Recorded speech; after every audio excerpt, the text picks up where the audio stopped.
नमस्कार, माझं नाव राहुल फकीर अभोर, गाव हिवरे तर्फे नारायणगाव. रोटर कुठला घ्यावा ही माझ्या पुढं अशी मोठी चिंता होती आणि त्याच्यामध्ये असं कळलं की नलावडे साहेबांकडं मॅसिओची एजन्सी आहे नारायणगावमध्ये आणि त्यासाठी मी साहेबांकडे गेलो. साहेबांना विचारलं की मला रोटर पाहिजे. माझ्याकडे पहिला रोटर होताच आणि मॅसिओचा रोटर कसा आहे आणि तो चालणार कसा ही माझ्यापुढं मोठी चिंता होती. त्याचबरोबर त्याचे स्पेअर पार्ट कुठे मिळतील, कसे मिळतील हा पण एक मोठा प्रश्न होता.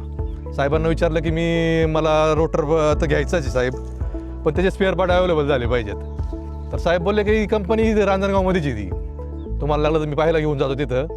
ती कंपनी पहा तुम्ही, त्याचे स्पेअर पार्ट मिळतात का नाही ते तुम्हाला कळेल तिथे जाऊन.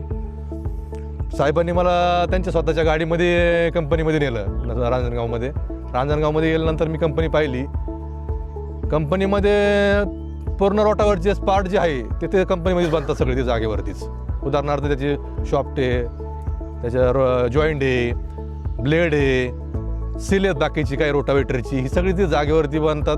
हे सगळं मी माझ्या डोळ्यांनी पाहिल्यानंतर मग मला असं वाटलं की नाही, रोटावेटर घेतलं पाहिजे. स्पेअर पार्टची पण काही अडचण नाही त्याची असं मला वाटलं आणि मग मी रोटावेटर घेतला. तो मॅसिओ कंपनीचा रोटर घेऊन आता मला एक 7-8 महिने झालेले आहेत आणि त्या रोटरचा अनुभव असं परफॉर्मन्स खूप असा छान आहे. आणि मॅसिओ कंपनीच्या रोटरमध्ये मला असा एक अनुभव आत्ता एक 5-6 दिवसापूर्वी अनुभव मिळाला की शेजारीच दोन्ही रानं ऊसाची होती, 2 वावर ऊसाची होती.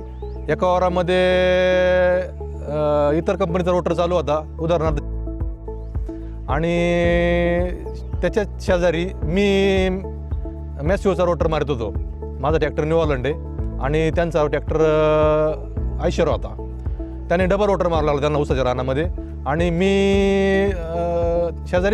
त्यांच्या शेजारीच मॅसिओच्या रोटरने रोटर मारला. तो सिंगलमध्येच निघाला, म्हणजे पूर्ण वावर ते सिंगल रोटरमध्येच निघालं पूर्ण. असं त्या दोन्ही वावरामध्ये बाजरी पेरायची होती, त्यांना बाजरी पेरण्यासाठी डबल रोटर मारावा लागला आणि मॅसिओच्या रोटरनी बाजरी पेरण्यासाठी सिंगलमध्येच बाजरी पेरण्यात आली तिथं रोटरमध्येच.